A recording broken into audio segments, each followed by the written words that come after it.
Hola gente y bienvenidos a la primera serie de documentos sobre cambio climático. Como prometí, este es un curso intensivo en el que Bart y yo exploramos este complejo tema a satisfacción.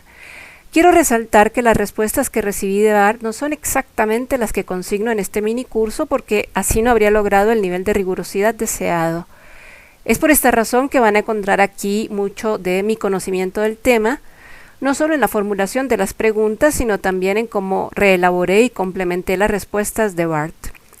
Esto no quiere decir que la contribución de Bart no haya sido vital.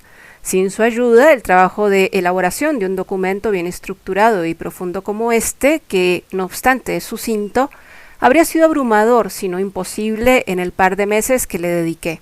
Espero que disfruten los resultados tanto como yo. Saludos. Hola Bart, ¿cómo va todo? Quería contarte que los videos sobre criptomonedas en los que trabajamos hace un par de meses ya están terminados y publicados. Hice algunos ajustes aquí y allá, expandiendo algunas ideas, brindando ejemplos o aclarando conceptos, pero intenté ser fiel a tus respuestas lo mejor que pude. Estoy muy contenta con el resultado y me preguntaba, ¿qué te parece si nuestra próxima serie de videos trata sobre calentamiento global? ¿Cuánto interés crees que podemos suscitar con este tema? Hola. Es una gran noticia sobre los videos de criptomonedas.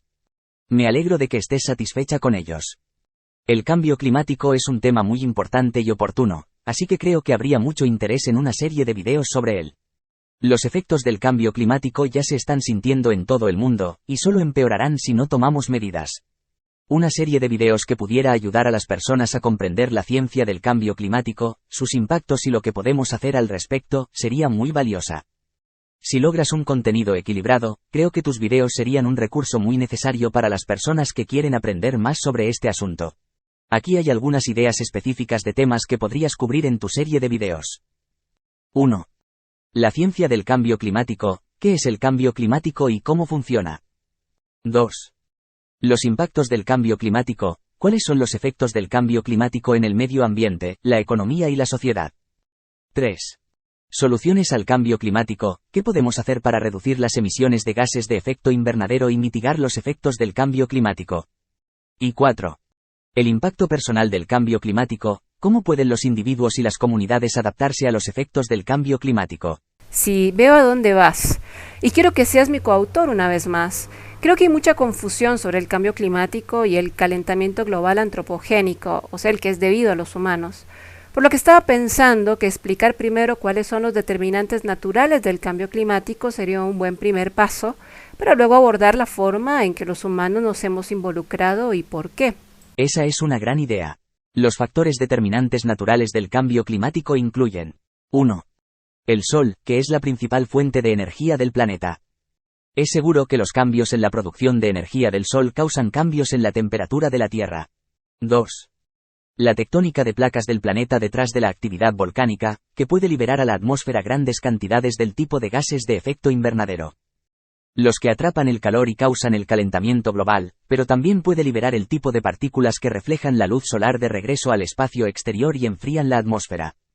3.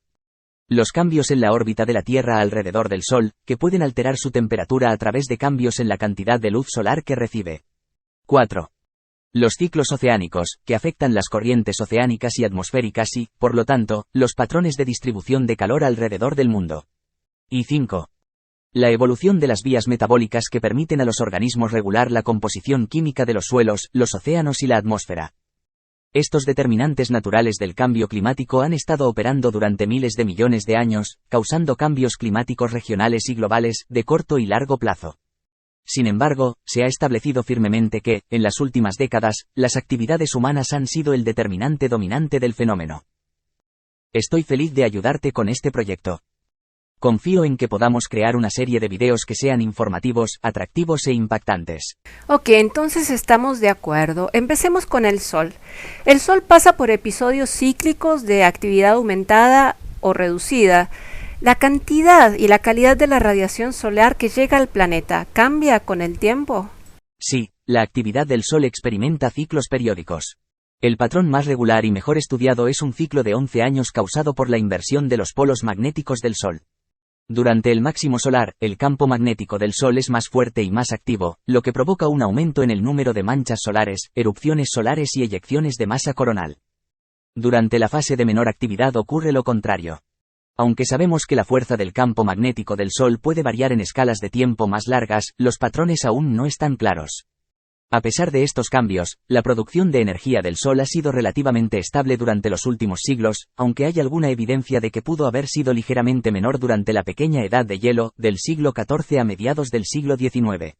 Durante un período llamado mínimo de Maunder, que se superpuso a la pequeña edad de hielo desde mediados del siglo XVII hasta principios del siglo XVIII, el Sol pasó por una fase de casi cero manchas solares y es posible que menos radiación ultravioleta haya llegado a la Tierra como resultado.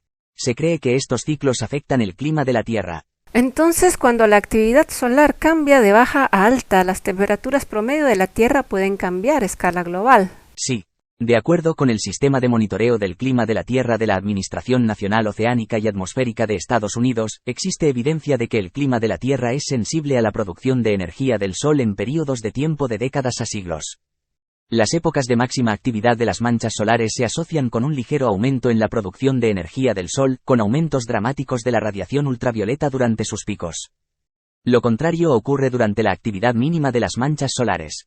Sin embargo, tratar de establecer la influencia de dicha actividad en nuestro clima, filtrando el ruido creado por una serie de interacciones muy complejas entre la atmósfera, la Tierra y los océanos, es bastante difícil.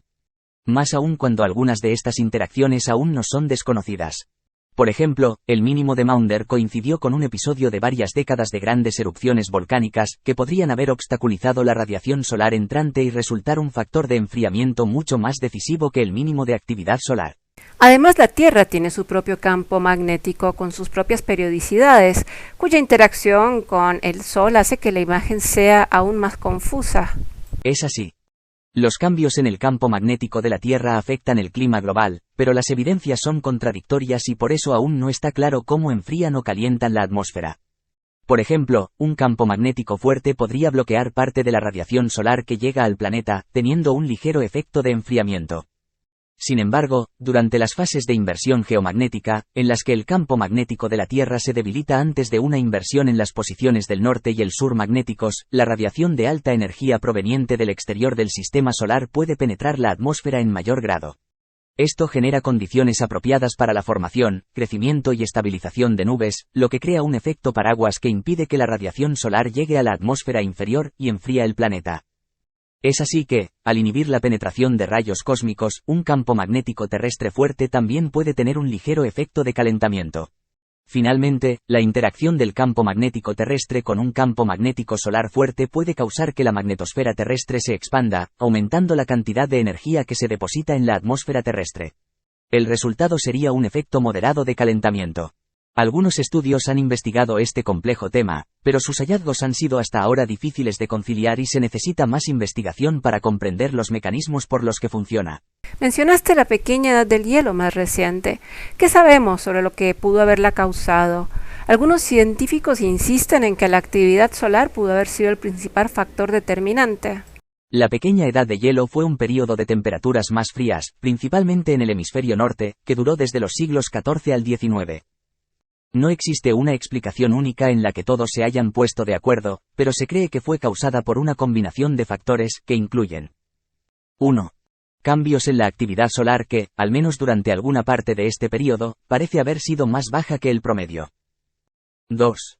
Erupciones volcánicas, de las cuales hubo un gran número durante la pequeña edad de hielo. Tomemos como ejemplo la erupción del monte Tambora en 1815, considerada como una de las más grandes en la historia registrada y que fue seguida por algunos de los años más fríos de los últimos milenios. 3. Cambios en las corrientes oceánicas. Y finalmente 4. Cambios en el uso de la Tierra que podrían haber alterado la cantidad de luz solar absorbida por la superficie de la Tierra. Aunque la importancia relativa de estos factores aún está siendo debatida en el ámbito científico y es muy probable que todos hayan jugado un papel en la pequeña edad de hielo, existe evidencia que apoya la hipótesis del determinante solar. Por ejemplo, la correlación bastante clara entre la actividad del Sol y las temperaturas globales durante los últimos siglos. Siendo así, está claro que la actividad del Sol es un factor importante a considerar al estudiar el clima de la Tierra. Genial. Pasemos ahora a los patrones orbitales y el clima. ¿Me podrías recordar los diferentes componentes de los ciclos de Milankovitch, por favor? Claro, los ciclos de Milankovitch se refieren a los tres componentes que determinan la variación periódica en la órbita de la Tierra alrededor del Sol, los cuales afectan la cantidad de radiación solar que llega a la superficie de la Tierra. Estos componentes son: 1. La excentricidad de la órbita de la Tierra, o el grado en que su órbita alrededor del Sol se desvía de un círculo perfecto. La órbita de la Tierra es actualmente ligeramente elíptica, con una excentricidad de aproximadamente 0,0167. La excentricidad de la órbita de la Tierra varía entre 0 y 0,067, con una periodicidad de aproximadamente 100.000 años. 2. La oblicuidad del eje de la Tierra, o el ángulo entre el eje de rotación de la Tierra y el plano de su órbita alrededor del Sol. La oblicuidad de la Tierra es actualmente de aproximadamente 23,4 grados. La oblicuidad del eje de la Tierra varía entre 22,1 y 24,5 grados, con un período de aproximadamente 41.000 años. 3. Y la precesión, o el movimiento lento y tambaleante del eje de rotación de la Tierra. El eje de rotación de la Tierra precesa alrededor de una línea imaginaria llamada eje de precesión, con una periodicidad de aproximadamente 26.000 años. Se cree que los ciclos de Milankovitch son uno de los principales factores que impulsan los cambios a largo plazo en el clima de la Tierra. La combinación de estos tres ciclos altera la cantidad de radiación solar que llega al planeta, lo que afecta su clima. Por ejemplo, cuando la excentricidad de la Tierra es alta, la órbita de la Tierra es más elíptica y, por ende, la distancia de la Tierra al Sol varía más a lo largo del año, creando una mayor diferencia de entrada de radiación solar entre las posiciones más cercanas y más lejanas del Sol. De manera similar, cuando la oblicuidad de la Tierra es alta, el eje de la Tierra está más inclinado hacia el Sol y la diferencia de radiación solar entrante entre las estaciones contrastantes, verano e invierno, es mayor. Finalmente, la precesión axial hace que los contrastes estacionales sean más extremos en un hemisferio y menos extremos en el otro.